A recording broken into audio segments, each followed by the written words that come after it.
शिरूर तालुक्यातील वेळ नदीवरील पूल पावसाच्या पाण्याच्या प्रवाहात वाहून गेल्यानं जातेगाव बुद्रुक आणि जातेगाव खुर्द या गावांमधील दळणवळण पूर्णपणे विस्कळीत झालंय। या पुलावरून दररोज शेकडो नागरिक, शाळकरी विद्यार्थी, कामगार आणि शेतकरी ये-जा करत होते। मात्र पूल वाहून गेल्यानं आता सर्वांनाच पर्यायी लांबचा मार्ग वापरावा लागणार आहे। याचा सर्वाधिक फटका शेतकऱ्यांना बसतोय। शेतीमाल पिंपळे जगताप कृषी उत्पन्न बाजार समितीत पोहोचवण्यासाठी अनेक किलोमीटरचा अतिरिक्त प्रवास करावा लागतोय। त्यामुळे वाहतूक खर्च वाढतोय आणि वेळही वाया जातोय। विद्यार्थ्यांनाही शाळा आणि महाविद्यालयात जाण्यासाठी मोठी कसरत करावी लागते। कामगारांच्या रोजच्या प्रवासावर देखील याचा परिणाम झालाय।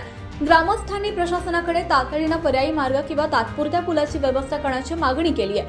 तसंच नवीन पुलाचे बांधकाम लवकरात लवकर पूर्ण करून नागरिकांची गैरसोय दूर करावी अशी जोरदार मागणी नागरिकांकडून व्यक्त करण्यात येते।